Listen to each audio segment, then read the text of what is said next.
سب سے پہلے تو میں جو معزز رکن ٹریجری بینچ، سوری وہ ٹریجری تو اپنے آپ کو کہتے نہیں ہیں پیپلز پارٹی والے، لیکن باہر کے حکومتی بھی نہیں کہتے ہیں، تو پتہ نہیں وہ ان کو کیا کہا جائے، سامنے آتے بھی نہیں ہیں اور چھپتے بھی نہیں ہیں باہر کے، ان کی اس قرارداد کو اسپیکر صاحب میں سمجھتا ہوں اے پی ایس کے بارے میں متفقہ طور پر متصور کیا جائے۔ آپ نے اس کو کہا کہ وہ جو ہے پاس ہو گئی ہے، میں سمجھتا ہوں متفقہ طور پہ ایوان میں کوئی ایسا اختلاف اس میں نہیں ہے، اور اس میں دیکھیے گا کہ کس انداز سے جو وہ ایک اندوہناک قسم کا سانحہ ہوا تھا، اس میں اس ایوان نے دو مرتبہ آئینی ترامیم کی تھی۔ ایک مرتبہ جو ہے 21ویں ترمیم کی، اس میں سن سیٹ کلوز تھا، اور پھر 22ویں ترمیم کی، چونکہ وہ 21ویں ترمیم میں وہ ٹرائل مکمل نہ ہو پائے تھے، اس لیے 22ویں ترمیم بھی متفقہ طور پر کی گئی، جس میں سویلینز کو فوجی عدالت میں ٹرائل کا جو ہے وہ اختیار دیا گیا۔ اب بھی یہ 9 مئی کو کرتے ہیں، 9 مئی کا اب ڈراپ سین ہو گیا، اس لیے کہ سپریم کورٹ نے کہا ہے 9 مئی کے جتنے بھی فیصلہ جات ہیں ان کو سنا دیجئے گا ایک ہی دفعہ، وہ پٹاری جو ہے ختم ہونی چاہیے، کھل جانی چاہیے، اور اس کا جو ہے رونا بند کرے حکومت۔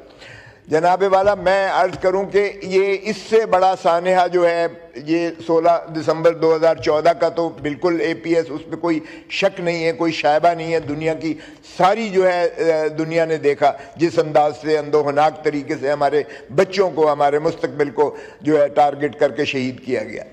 لیکن جناب اس سے بڑا سانحہ 1971 کی 16 دسمبر کا سانحہ ہے۔ 2 لخت ہو گیا ملک۔ کبھی کوئی قومیں اگر وہ اپنی ماضی سے سبق نہیں سیکھتی ہیں، اگر وہ ماضی کا کتھارسس نہیں کرتی ہیں، تو پھر آگے بڑھ نہیں سکتی ہیں۔ اس کا ذرا شاخسانہ دیکھیے گا، کیوں کر یہ سانحہ ہوا؟ اس لیے کہ ہم نے، ہماری اس وقت کی اسٹیبلشمنٹ نے اس وقت کے پاکستان کے مینڈیٹ دیے ہوئے کو تسلیم کرنے سے انکار کر دیا۔ 160 سیٹیں جس پارٹی نے جیتی، ہم نے اسے کہا کہ اقتدار نہیں دینا۔ ہم نے کہا کہ we want the soil of Bengal, یا خان نے کہا we want the soil of Bengal minus the Bengalis, یہ کیڑے مکوڑے ہیں، ان کو سمندر میں پھینکیں گے۔ مجھے بتائیں اسپیکر صاحب، کیا ایسے طرز تکلم سے، ایسے رویوں سے تو پھر کیا ہم نے اپنا ملک کو جو ہے قائم و دائم رکھ سکے؟ اور پھر جو ہے ہم کیوں اس شرماتے ہیں؟ اگر حمود الرحمان کمیشن کی ایک رپورٹ آئی ہے تو ہم اسے کیوں ڈی کلاسیفائی کر کے شائع نہیں کرتے ہیں؟ دنیا میں کہیں دیکھا ہے کہ اس کا جو ہے سزا جزا نہ ہو؟ آدھا ملک ٹوٹ گیا، آپ نے کسی کو جو ہے وہ مواخذہ نہیں کیا، آپ نے کسی کو مورد الزام نہیں ٹھہرایا، آپ نے کسی کو سزا نہیں دی ہے۔ آدھا ملک ٹوٹ گیا اور پھر بھی ہم نے کسی کو سزا نہیں دی ہے۔ تو خدا را میں سمجھتا ہوں ٹروتھ اینڈ ریکنسیلیشن کمیشن بنائیے گا، یہاں سے ہی نہیں، قائد اعظم محمد علی جناح سے شروع ہوں، کہ جو بیمار ہوتے ہیں تو ان کی جو ہے ایمبولنس جو ہے وہ راستے میں پنکچر ہو جاتی ہے، کراچی پہنچ نہیں پاتے۔ لیاقت علی خان کو 1952 میں مرڈر کر دیا جاتا ہے، رانی ذوالفقار علی بھٹو کو شہید کر دیا جاتا ہے، رانی شہید بے نظیر بھٹو کو جو ہے شہید کر دیا جاتا ہے، لیکن کسی کا بھی کوئی جو ہے پرسان حال نہیں۔ 45 سال کے بعد سپریم کورٹ کہتی ہے کہ جناب ان کو غلط پھانسی دی گئی تھی۔ خدا را آج پھر ہم نے ایک اور جو ہے وہی اسکرپٹڈ غلطی کر رہے ہیں۔ آج جس نے 8 فروری 2024 کو اس قوم نے جس پارٹی کو مینڈیٹ دیا، 180 سیٹیں دی عمران خان کو، وہ پابا سلاسل ہے۔ 17 سیٹوں والا ہم نے وزیر اعظم بنا رکھا ہے۔ یہ کیا اس طریقے سے بتائیں مجھے اسپیکر صاحب، اس طریقے سے ہم ریاست کو آگے لے کر جا سکتے ہیں؟ اس طریقے سے کیا ہماری جو ہے ترقی ہو سکتی ہے؟ ترقی اور ترویج، قومیں اس طرح سے کبھی منہدم ہو جاتی ہیں۔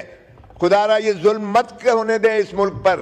26ویں ترمیم جس شرمناک طریقے سے یہاں سے منظور کروائی گئی ہے، اختر مینگل اپنے سینیٹرز کو ڈھونڈ رہا تھا، اس کو گیلری، سینٹ کی گیلری سے نکال دیا اور پھر ویل چیئرز پر لے کر آئے۔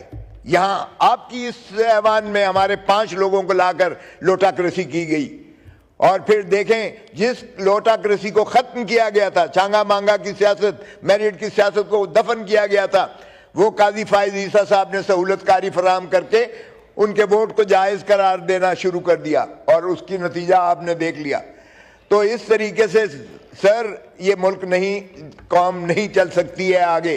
خدا را کفر کی ریاستیں چلتی ہیں، بے انصافی کی ریاست، ظلم کی ریاست نہیں چلا کرتی ہے۔ اس لیے ہمیں تاریخ سے سبق سیکھنا چاہیے، اور ہم ٹروتھ اینڈ ریکنسیلیشن کمیشن بنائیں یا جوڈیشل کمیشن بنائیں، 9 مئی کے سانے کو بھی کریں، شکریہ، 9 فروری کے سانے کو بھی کریں جو فارم 47 کیا گیا ہے، اور اسی طرح 26 نومبر کے جو مہم ہوا ہے، قتل و غارت گری کی گئی ہے، جو یہاں کربلا کا سما تھا، وہ میں نے استغاثہ ہم نے کیا ہے پارٹی کی جانب سے۔ سیشن جج ویسٹ اسلام آباد کے پاس 23 تاریخ لگی ہوئی ہے، میں توقع کرتا ہوں کہ اس میں سزا پوری دی جائے گی ان کو جن لوگوں نے یہ قتل و غارت گری یہاں کی ہے، اور جو ظلم یہاں ڈھایا گیا ہے اسلام آباد کی سڑکوں میں، دنیا ساری نے دیکھا ہے۔ شکریہ۔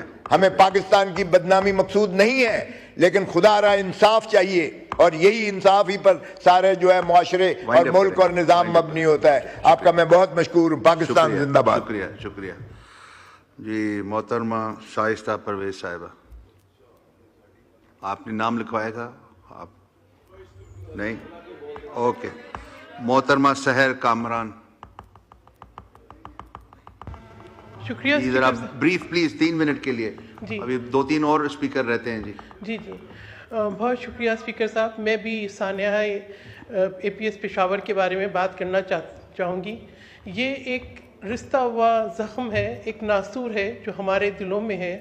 نہ ہی اے پی ایس کے قاتلوں کو معاف کیا جا سکتا ہے، نہ ہی سانحے کو بھلایا جا سکتا ہے۔ اس سانحے کے بعد ایک مشترکہ کنسنسس پاکستان کی پارلیمان کا، پاکستان کے عوام کا، پاکستان کے تمام انسٹیٹیوشنز کا جو سامنے آیا ہے نیشنل ایکشن پلان کی صورت۔ آج جہاں ہم اس واقعے کو یاد کر رہے ہیں، جہاں ہم کانڈولنسز کر رہے ہیں، جہاں ہم ان معصوم شہیدوں کی بات کر رہے ہیں، وہاں میں سمجھتی ہوں کہ نیشنل ایکشن پلان کی بات کرنا بھی بہت ضروری ہے۔ افواج پاکستان نے ایک بہت مشکل جنگ پاکستان کی سرحدوں کے اندر لڑی اور دہشت گردی کو شکست دی، اور میں سمجھتی ہوں یہ بڑی کامیابی تھی۔ لیکن اس کے بعد جس طریقے سے دہشت گردوں کو واپس لا کے سرزمین پہ بسایا گیا، اور آج وہ پھر دوبارہ ہمارے ملک کی ریٹ، ہمارے ملک کی سیکیورٹی، ہمارے ملک کی سوورینٹی کو چیلنج کر رہے ہیں، یہ ایک غور کرنے کی صرف بات نہیں ہے، بلکہ میں سمجھتی ہوں کہ اس کی ایک اکاؤنٹیبلٹی ہونی چاہیے کہ کیوں پالیسیز کا تسلسل نہیں رہتا، اور کیوں ان دہشت گردوں کو واپس اس سرزمین پہ لا کے بسایا گیا، وہ جو قربانیاں تھیں ان کو کیسے رائے گاں کیا گیا۔ شہید محترمہ بے نظیر بھٹو صاحبہ نے جس للکار کے ساتھ دہشت گردوں کو للکارا، جس آواز کے ساتھ، اور انہوں نے اپنی جان کا نذرانہ دیا، اس کے بعد سوات آپریشن کے ذریعے جو ہے امن قائم کیا گیا۔ سوات میں نہ صرف ریہیبلیٹیشن ہوئی بلکہ جو ہے پاکستان کا جھنڈا وہاں لہرایا گیا۔